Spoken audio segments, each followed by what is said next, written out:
ស្ដីអ្នកគ្នាtrong video នេះគឺខ្ញុំនឹងអាន confession របស់គ្នាយើងដែលគាត់បាន submit មកខ្ញុំតាម link នៅក្នុង TikTok របស់ខ្ញុំហ្នឹងហើយអញ្ចឹងបើអ្នកនរគ្នាតាមដាននៅក្នុង TikTok របស់ខ្ញុំប្រហែលជាដឹងហើយគឺខ្ញុំបានអានសាច់រឿងរបស់ពួកគាត់ confess នៅក្នុង TikTok របស់ខ្ញុំអញ្ចឹងណាខ្ញុំធ្វើមករយៈដែរប៉ុន្តែឥឡូវនេះខ្ញុំចង់ move វាមកក្នុង YouTube របស់ខ្ញុំខ្លះដោយសារតែក្នុង YouTube ខ្ញុំវា inactive ពេកហ្នឹងហើយវាអត់ល្អអញ្ចឹងខ្ញុំ move ទៅហើយចាំខ្ញុំឈុំវីដេអូយកទៅផុសនៅក្នុង TikTok វិញហ្នឹងហើយអញ្ចឹងវាងាយស្រួលដែរបើយើងបានមានជាវីដេអូក្នុង YouTube ទៅយើងស្រួលមកមើលអញ្ចឹងណាវាវែងហើយស្រួលហៅយ៉ាប៉ុន្តែខ្ញុំចង់និយាយលេងមួយគ្នាយើងបន្តិចគឺបើធ្លាប់មើលវីដេអូរបស់ខ្ញុំប្រហែលជាដឹងហើយលឺមន់ស្រេចស្រួលហើយតាំងខ្ញុំធ្វើ 5-6 ឆ្នាំហ្នឹងមកធ្វើ YouTube ហ្នឹងគឺលឺមន់ស្រេចរហូតឲ្យតែខ្ញុំធ្វើពេលថ្ងៃខ្ញុំប្រាប់មកហើយមន់ហ្នឹងគឺមន់អ្នកចិត្តខាងរបស់ខ្ញុំទេហ្នឹងហើយបន្ទប់ខ្ញុំវាកែងជាមួយនឹងដីកតុយផ្ទះរបស់គេហើយពួកគាត់គឺគាត់ចិញ្ចឹមមន់នៅក្រោយផ្ទះគាត់ចិញ្ចឹម I don't know how long ប៉ុន្តែគាត់ចិញ្ចឹមយូរហើយហ្នឹងហើយរបៀបគាត់រស់នៅរៀងបែបដូចគាត់នៅស្រុកសែនអីចឹងណាអញ្ចឹងវា it's something that makes you feel like home it's okay ខ្ញុំក៏អត់ប្រកាន់ដែរហ្នឹងហើយគាត់ថាវារៀងរំខាននៅពេលដែលខ្ញុំថតវីដេអូអញ្ចឹងទៅហៅមន់គាត់4-5ខ្ញុំប្រាប់ច្រើនណាស់ច្រើនមែនតើហើយនេះគឺ theory របស់ខ្ញុំណាគាត់ចិញ្ចឹមដោយសារតែក្នុងភូមិខ្ញុំហ្នឹងជុលមន់ចឹងគាត់ចិញ្ចឹមមន់ទុកយកទៅជុលហើយខ្ញុំអាសាអើតមើលទៅឃើញមន់គោកដែរហ្នឹងហើយអញ្ចឹងប្រហែលជាជុលមន់ច្រើនខ្ញុំឃើញគ្នាយើងគាត់ប្រអាប់ខ្ញុំដែរខ្ញុំអត់ថាអីទេលឿនតិចទៀតខ្ញុំដាក់ឈ្មោះហួយហើយខ្ញុំនិយាយមែនដូចកូនពេលខ្លះរៀងខឹងតែពេលខ្លះទៀតមានអារម្មណ៍ថាតាមតាណាហ្នឹងហើយអាណាមិនស្គាល់មន់ហ្នឹងហើយអានេះដាក់ឈ្មោះវាអីលើអាសាកោនេះខ្ញុំឲ្យគ្នាយើងមើលនេះគាត់តាមមកវឹកខ្ញុំសង្គ្រាមមកយើងសង្គ្រាមហើយខ្ញុំអត់បានធ្វើ YouTube submit 538រឿងហើយខ្ញុំ skip អស់ច្រើនខ្លាំងមែនតើរឿងខ្លះគាត់ទៅសេអានទៅដឹងថាក្មេងអញ្ចឹងណានឹងឯក្មេងទី7ទី8អញ្ចឹងខ្ញុំអត់សូវអានទេអូខេអញ្ចឹងថ្ងៃហ្នឹងខ្ញុំបានកត់ចេញរឿងមួយចំនួនខ្ញុំយកចេញមកហើយ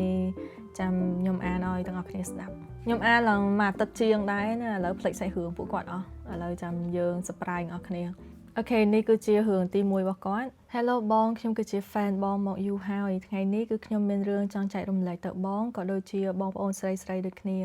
សប្តាហ៍ថ្ងៃខ្ញុំរៀនចប់ថ្នាក់វិទ្យាល័យហើយក៏កំពុងបន្តការសិក្សាដែរ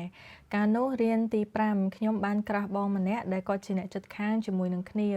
គាត់អាយុបងខ្ញុំ1ឆ្នាំតែរៀនទី5ដូចខ្ញុំពួកយើងក៏បានក្លាយជាសង្សារគ្នាតែពេលនោះចាស់គាត់មិនមានអ្នកណាដឹងរឿងនេះទេគ្រួសារខ្ញុំនិងគ្រួសារគាត់ពិតជាស្និទ្ធស្នាលគ្នាណាស់ទៅដើរលេងតាមខេត្តជាមួយគ្នាក៏មាន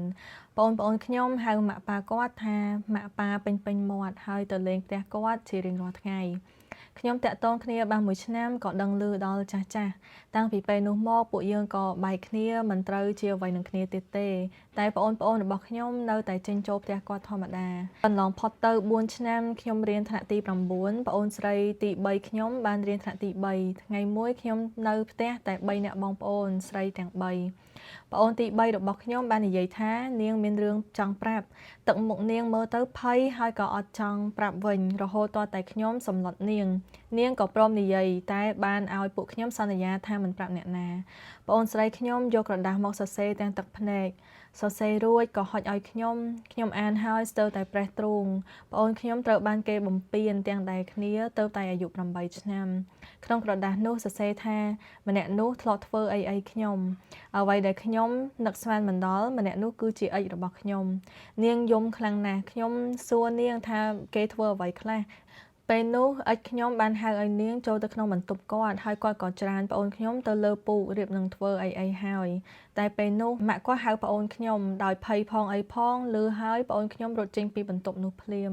ខ្ញុំនិងប្អូនទី2លឺហើយសឹងតែជេរដល់ផ្ទះតែម្ដងតែដោយសារតែខ្លាចប៉ះពាល់ដល់ mental health នាងក៏អត់វិញនេះជាវិបត្តិសារីដ៏ធំបំផុតក្នុងជីវិតរបស់ខ្ញុំដែលបណ្ដាលឲ្យប្អូនខ្លួនឯងជួបរឿងបែបនេះនិយាយត្រង់បង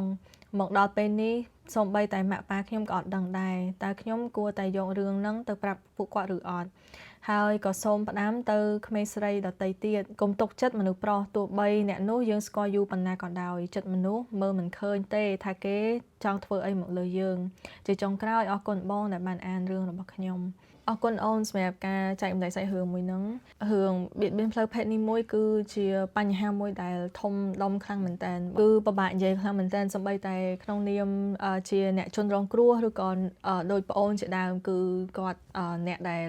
ជនរងគ្រោះគាត់បានពិភាក្សាជាមួយនឹងយើងអញ្ចឹងណាក៏យើងអត់ដឹងថាធ្វើមិនឲ្យសមដែរអញ្ចឹងវាពិបាកខ្លាំងមែនតើអញ្ចឹងសម្រាប់បងយល់ឃើញថាស៊ីសងទៅលើប្អូនបងអូននឹងឯងស៊ីសងទៅលើជនរងគ្រោះស៊ីសងទៅលើប្អូនឥឡូវគាត់ប្រហែលជាធំដែរហើយ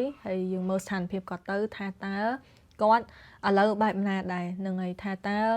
ស្ថានភាពរបស់គាត់ឥឡូវនេះគាត់អាចប្រឈមមុខជាមួយនឹងបុគ្គលហ្នឹងក៏មើលទៅគាត់នៅតែបាក់ស្បាតពីករណីមួយហ្នឹងតើគាត់យ៉ាងម៉េចដែរគាត់យល់ឃើញមិនដែរចុះបើសិនជាអូនចង់យករឿងហ្នឹងទៅប្រាប់ម៉ាក់ប៉ាយើងក៏ចង់សុំការអនុញ្ញាតពីគាត់ដែរថាឥឡូវបងចង់យករឿងហ្នឹងទៅប្រាប់ម៉ាក់ប៉ាឲ្យពួកគាត់យ៉ាងហោចណាស់ក៏ពួកគាត់ដឹងដែរយ៉ាងណាក៏ដោយគឺត្រូវដាក់អត្ថិភាពទៅលើផ្លូវចិត្តរបស់គាត់មុនចង់ធ្វើអីគឺអាចសួរគាត់សិនទៅសារឥឡូវប្រហែលជាគាត់រៀនទី9ទី10អីណោះហ្នឹងឯងរៀនខ្ពស់ដែរអី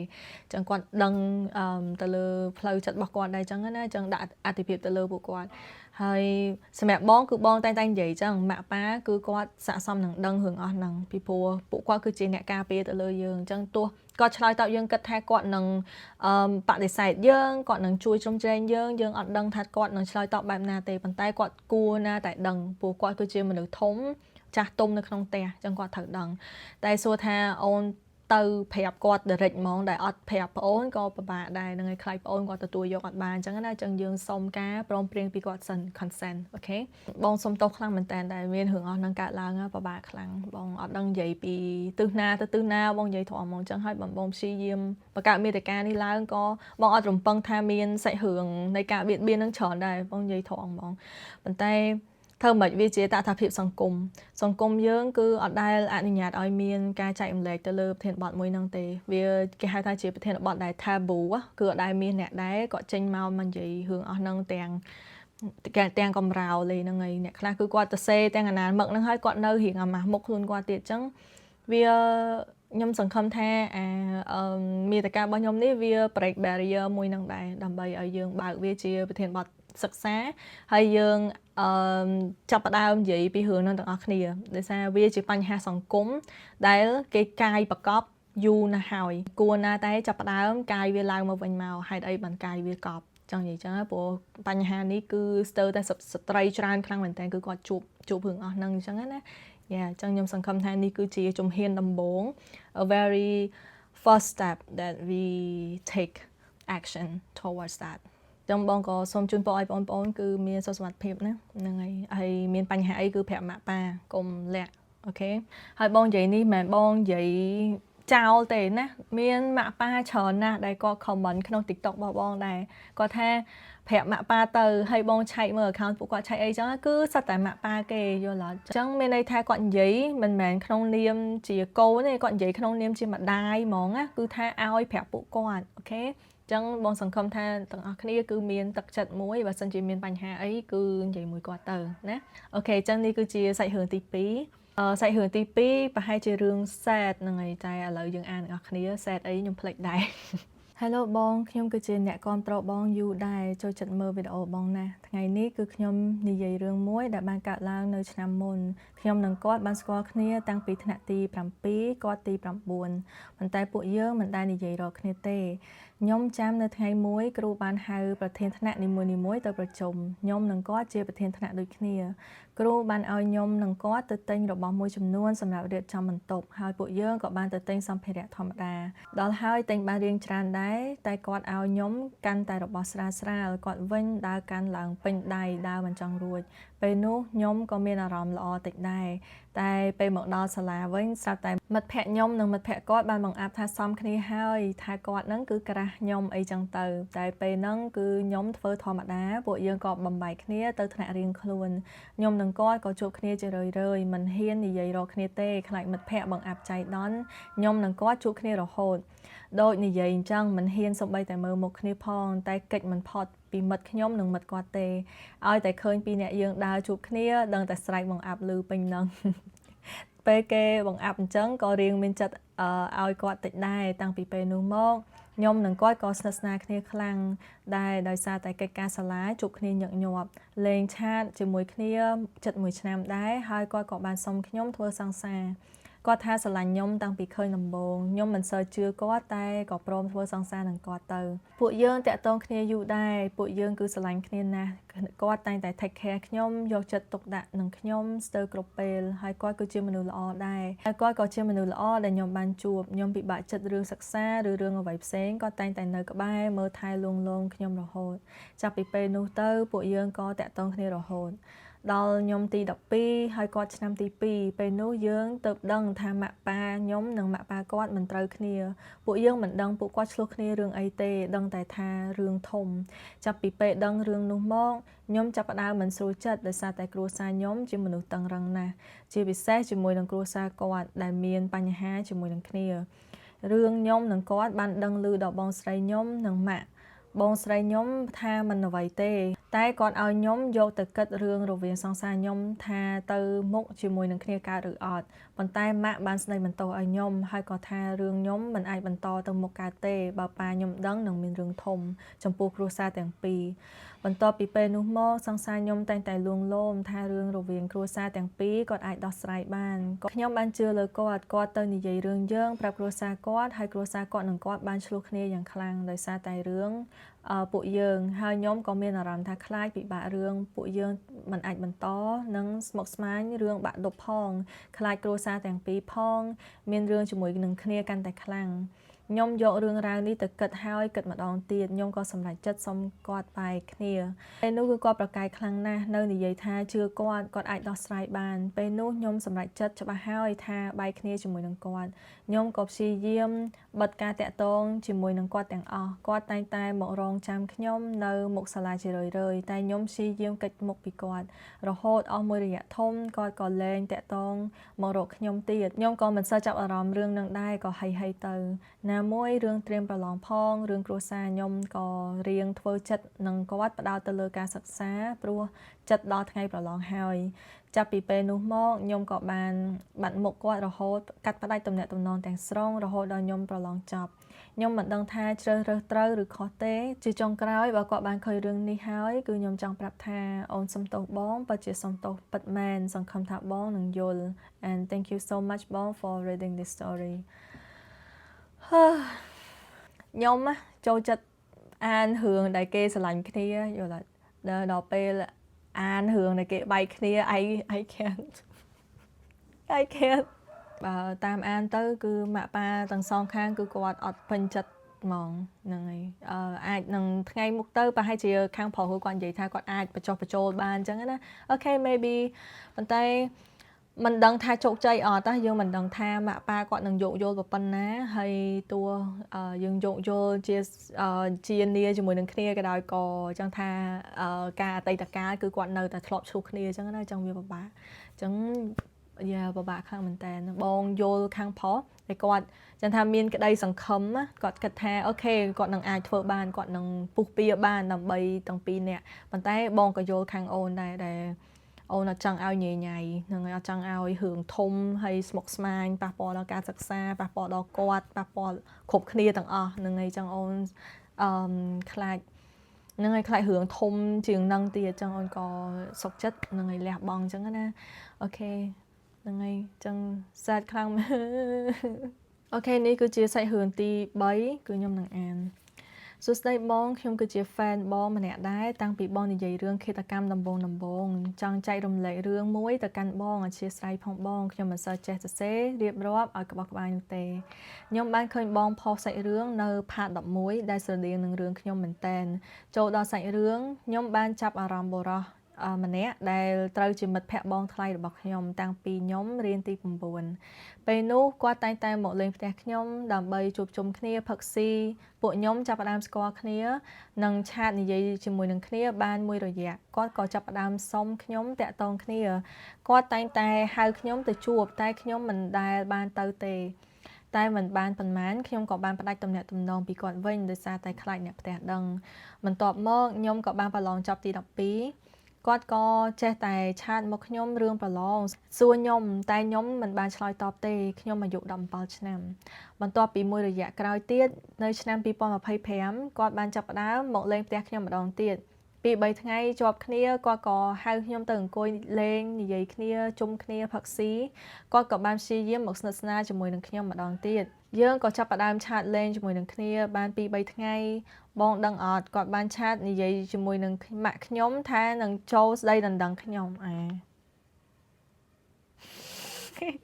ខ្ញុំផ្លេចប្រាប់ឥឡូវខ្ញុំអាយុ18ឆ្នាំគាត់ចូល30អូ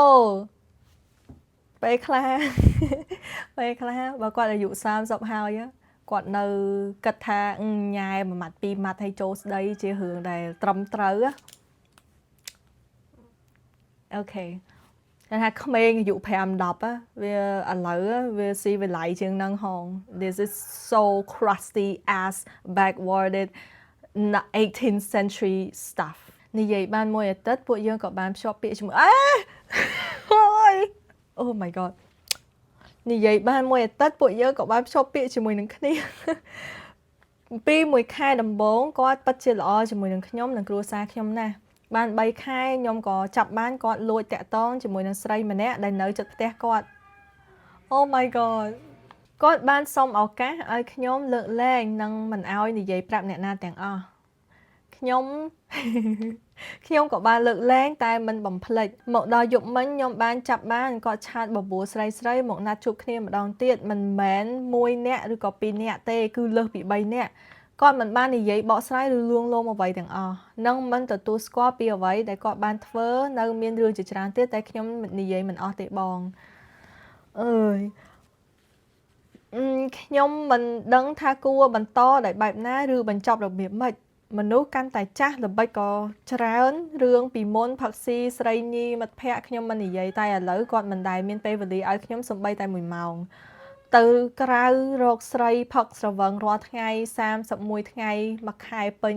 មកដល់ពេលនេះទៅខ្ញុំដឹងថាហេតុអីបានអាយុ30គាត់គ្មានអ្វីជាដុំកំភួនសោះថែមទាំងមកធ្វើបាបផ្លូវចិត្តខ្ញុំទៀតអើយអញអើយអូយបងសុំតោះបងសុំសោកមួយអូយហួសចិត្តអូយ my god ហួសចិត្តខ្ញុំចង់ចែករំលែកដោយសារតែឃើញបងប្អូនស្រីជួបរឿងបែបនេះច្រើនពេកមុននឹងចង់ជ្រើសរើសនរណាម្នាក់ជាដៃគូត្រូវស្គាល់គេឲ្យច្បាស់ជាពិសេសងាកទៅមើលពួកម៉ាក់និងអ្នកនៅជុំវិញខ្លួនរបស់គេជាមុន good អូយស្រឡាញ់ចង់និយាយថាពេលខ្លះយើងគិតថាlove is blind ស្នេហានឹងធ្វើឲ្យអ្នកខ្វាក់ភ្នែកតែយើងខ្វាក់មួយម្នាក់ហ្នឹងតែយើងមើលអ្នកនៅជុំវិញបើសិនជាឃើញអ្នកនៅជុំវិញហ្នឹងយើងមើលមកអើយអញមិនទៅការវាធ្វើប្តីទេបាច់ទេ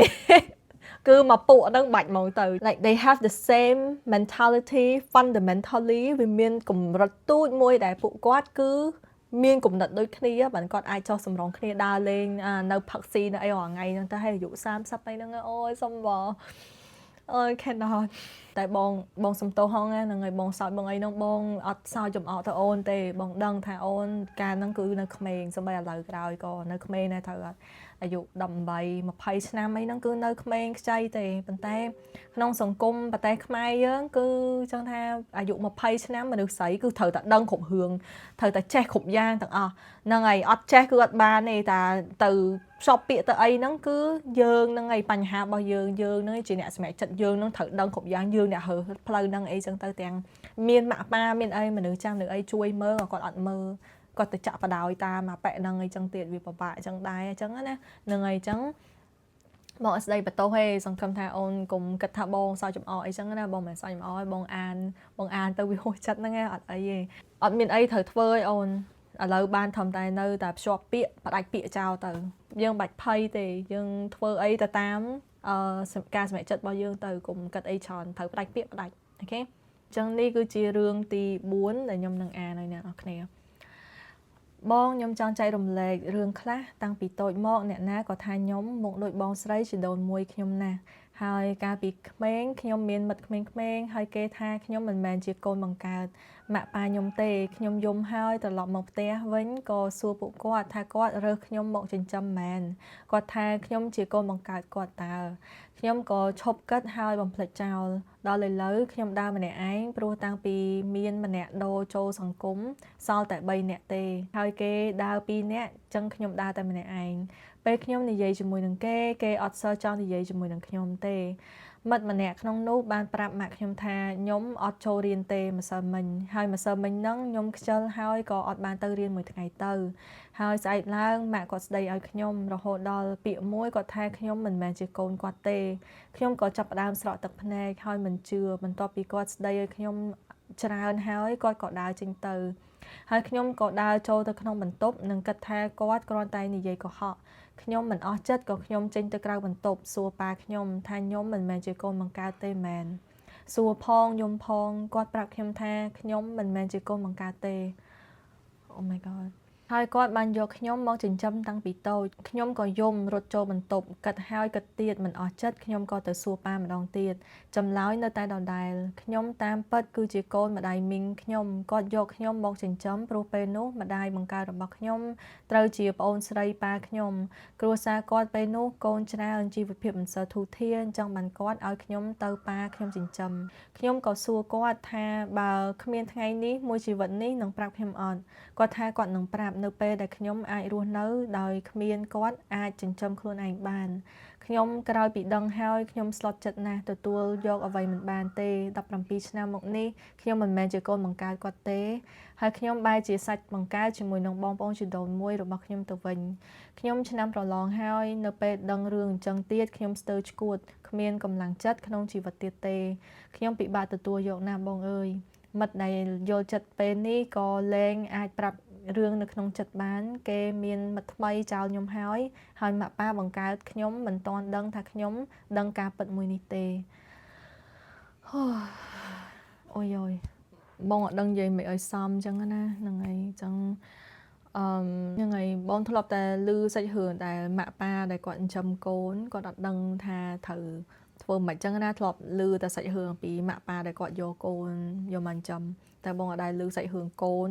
តែគាត់បែកធ្លាយរឿងដឹងពីម៉ាក់ប៉ាយកគាត់មកចិញ្ចឹមអញ្ចឹងណាចឹងបងអត់ដឹងនិយាយមិនដែរសម្រាប់ម៉ាក់របស់អូនបងគិតថាគាត់នឹងឲ្យគាត់ខឹងមកពេលគាត់និយាយអញ្ចឹងណាបងអត់ដឹងថាតើអារម្មណ៍មួយហ្នឹងគាត់មានតាំងពីយូរឬក៏យ៉ាងណាប៉ុន្តែ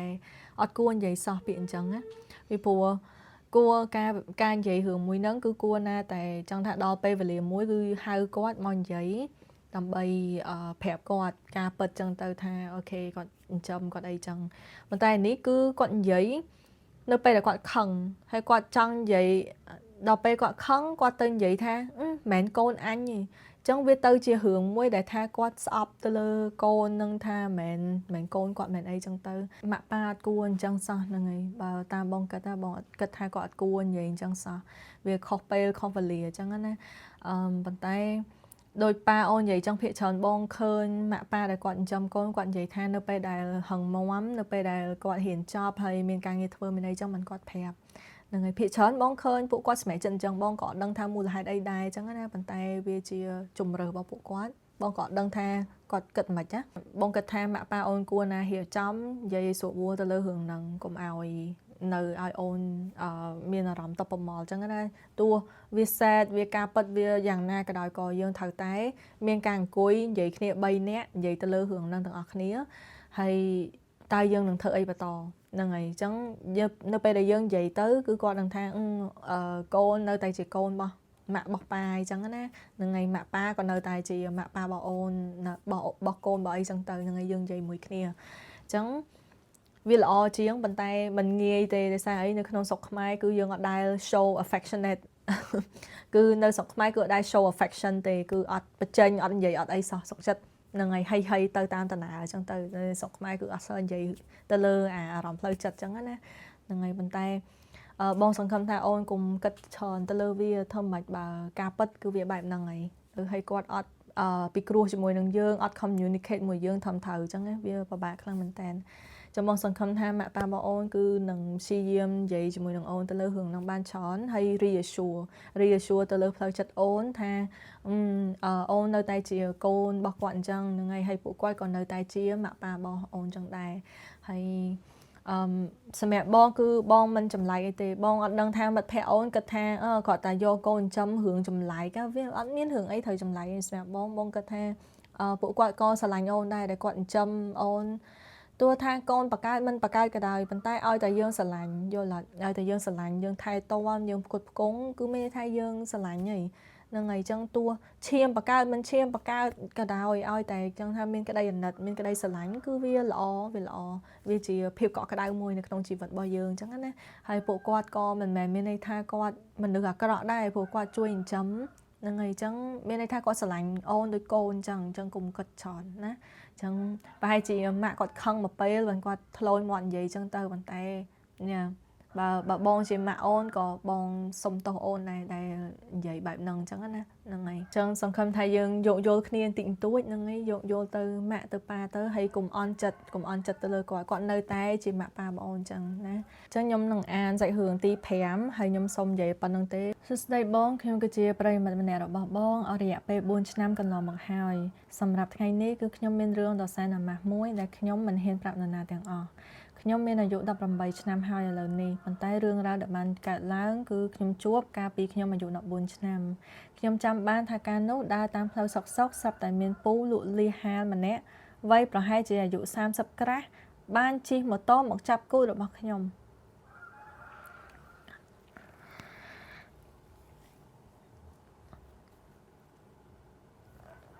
អើយអញតែប៉ុណ្ណឹងឆ្អែតមកលេងចង់អានទៀតបាត់ហើយ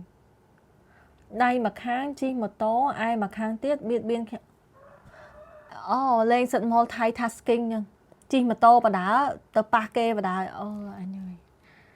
ភ្លាមខ្ញុំសម្លឹងមើលគាត់ប្រាប់ខ្ញុំថាតាក់ម៉ូតូនឹងថ្មប៊ីដួលរួចពីពេលនោះគឺខ្ញុំស្លត់ស្មារតីនិយាយមិនចេញខ្ញុំប្រាប់ខ្លួនឯងថាជារឿងយល់ច្រឡំតែវានៅតែលងខ្ញុំដល់សប្តាហ៍ថ្ងៃបងតែមានពេលមួយខ្ញុំព្យាយាមប្រាប់ម៉ាក់ខ្ញុំតែនិយាយអ្វីមិនចេញតែចេញតែទឹកភ្នែកសូមជម្រាបមួយទៀតបងពូនឹងគឺនៅពេលដែលក្រោយប៉ះគូខ្ញុំបានមួយថ្ងៃស្អែកឡើងគឺគាត់បានចេញពីរៀនស្រាប់តែឃើញគាត់ម្ដងទៀតខ្ញុំរត់ទម្លាក់ខ្លួននិយាយរួមទៅគឺគាត់មកភូមិខ្ញុំសឹងតែរាល់ថ្ងៃតាំងពីថ្ងៃនោះមកគឺខ្ញុំបានបដូរពីក្មេងនិយាយច្រើនមកជាស្ងប់ស្ងាត់នៅតែក្នុងបន្ទប់ជាចុងក្រោយអរគុណបងដែលបានអានរឿងរ៉ាវរបស់ខ្ញុំបងសុំទោសខ្លាំងមែនតើដែលមានរឿងបែបហ្នឹងកើតឡើងមែនអាយុ4-10ឆ្នាំហើយមានចង់ថាតាលក់លាហើយនៅឆ្លៀតដើរបៀតបៀនគេទៀតវាថៃអូយខ្ញុំនិយាយមែនវាថៃអញកៀងហ្មងចង់ថាថៃបានទៅវាយក្មេងអាយុ4-10ឆ្នាំថៃបានទៅវាយគេទៅបៀតបៀនគេទៅប៉ះគូតគេប៉ះអីហើយទាំងគេនៅក្មេងខ្ញុំនិយាយមែនបើកុំឲ្យខ្ញុំឃើញខ្ញុំធាក់ក្លាប់អាទៀសលៀសហ្នឹងហ្មងខ្ញុំនិយាយមែនខ្ញុំជះចោលនៅហ្នឹងហ្មងគ្មានស្ដាយទេថៃបានទៅអញ្ចឹងខ្ញុំចង់ឲ្យអ្នកទាំងអស់គ្នាដែលជា bystander អ្នកនៅជុំវិញបើសិនជាឃើញហ្នឹងឯងក្លាប់តុកក្លាប់ថាក្លាប់ស្អីនឹងក្លាប់របស់នៅហ្នឹងឲ្យអស់ហ្មងទៅខឹងត្រូវតែខឹងកុំដោយសារប្អូនគឺគាត់ប្អូនគាត់ក្មេងគាត់អត់ដឹងអីគាត់ពេលជួបរឿងអស់ហ្នឹងមែនណាគេក៏ដោយឲ្យតែជួបរឿងអស់ហ្នឹងគឺគាត់ freeze up មានថាគាត់អត់ដឹងថាធ្វើមិនទេអត់ដឹងឆ្លើយតបមិនគាត់កៀងហ្មងណាអញ្ចឹងយើងអ្នកនៅក្បែរបើយើងខឹងជះនៅនឹងជេនៅនឹងហ្មងថតវីដេអូវានៅនឹងយក live នៅនឹងអីនៅនឹងទាំងអស់ទៅអាហ្នឹងឲ្យវាលក់មុខឲ្យវាសមមុខបន្តិចដល់អញ្ចឹងមិនវារៀងពួកអស់ហ្នឹងហើយសំខាន់ណាគាត់ថាឲ្យមកភូមិគាត់រាល់ថ្ងៃនេះពេលចេញពីរៀនចេញអីទៅគឺឃើញនៅនឹងទៀតនឹងវាទៅនៅមុខសាលាកូនក្មេងទៅអីទៅនឹងវាហ្មងទៅបៀតបៀនគេធ្វើអីខ្លះយេអញខ្ញុំហ៊ានភ្នាល់ហ្មងថាឥឡូវចំណាស់5ហើយក៏នៅបៀតបៀនគេដែរហ្នឹងហើយព្រោះអីចរិតវាអញ្ចឹងហើយអត់ដែលមានណាគេនិយាយពីបញ្ហាអស់ហ្នឹងទៅគាត់ទេអញ្ចឹងរោគចិត្តមនុស្សរោគចិត្តចង់និយាយអញ្ចឹងតោះតាគេចាប់បានគេស្ដីឲ្យគេវាយចិត្តងាប់ម្ដងទៅបានរៀងបន្តិចហ្នឹងហើយសួរថាជីអត់ជីទេតែគាត់រៀងហ្នឹងហើយរៀងខ្លាចគេបន្តិចតាមបងអានទៅអូននៅមានអារម្មណ៍ថាអាម៉ាស់ជាមួយនឹងរឿងហ្នឹងអីចឹងណាតែបងអត់ចង់ឲ្យអូនអាម៉ាស់ទេអ្នកដែលត្រូវអាម៉ាស់គឺអាប៉ែហ្នឹងណាយើងកុំអាម៉ាស់ឲ្យសោះកុំអាម៉ាស់ឲ្យសោះ បើថាដឹកឃើញអូយដឹកឃើញម្ដងឲ្យឈួលវិញឲ្យខឹងវិញឲ្យថាបនឲ្យជួបឯងម្ដងទៀតអញដាក់ឲ្យបែកកាច់ឲ្យបែកដៃហ្នឹងហ្មងណា I support turning all that shame into anger yes I support I agree ខ្ញុំឲ្យអានរឿងម្ដង5អីចឹងមានអារម្មណ៍ថាដូចចង់ឈួតវាអារម្មណ៍របស់យើងវាឡើងចុះច្រើនពេកខ្ញុំដូចចង់សតិអារម្មណ៍តែអត់អីទេហ្នឹងហើយខ្ញុំសុំអានតែប៉ុណ្្នឹងចុះ5ចាខ្ញុំសង្ឃឹមថាអ្នកនរគ្នាគឺ yeah have fun listening to me ហើយខ្ញុំនឹងអានរឿងផ្សេងទៀតដល់អ្នកនរគ្នាចាសង្ឃឹមថាអ្នកនរគ្នាគឺចូលចិត្ត series មួយនេះហើយជួបគ្នានៅ series ក្រោយ bye